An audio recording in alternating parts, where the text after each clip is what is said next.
There's a folder you keep meaning to make, the one with everything in it, so that if something happened, your family wouldn't have to guess. You think about it after every hard news story. And every time, you put it off because it feels huge, so it stays a someday. Here's what nobody tells you. It isn't huge. The federal government already built the template.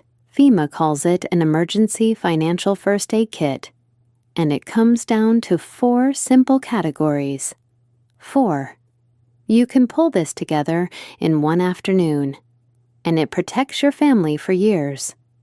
Start with Category 1, who everyone is.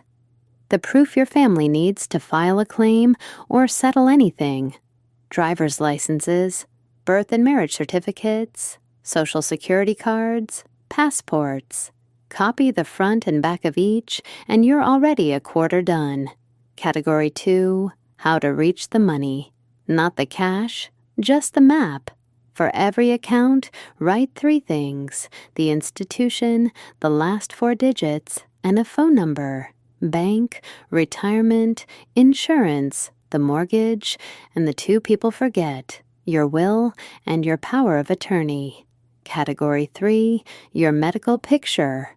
The page a nurse reads when you can't speak for yourself, your medications and doses, your doctors, your insurance and Medicare cards, your allergies, and a healthcare directive, the one that says what care you'd want. And Category 4, who to call.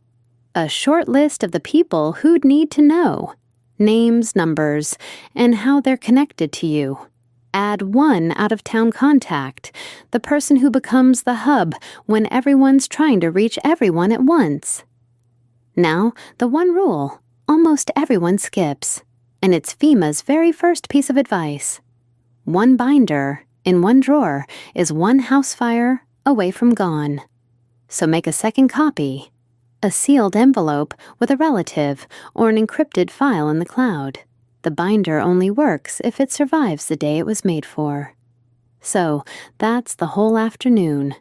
Who everyone is, how to reach the money, your medical picture, who to call, and a second copy, somewhere safe, because an emergency binder was never really about emergencies. It's a quiet act of love. You, on a calm Saturday, making sure the people you love are never left searching a drawer on the hardest day of their lives. You can't choose when the hard day comes, but you can be ready for it long before it does. So pour the coffee and give your family one less thing to worry about.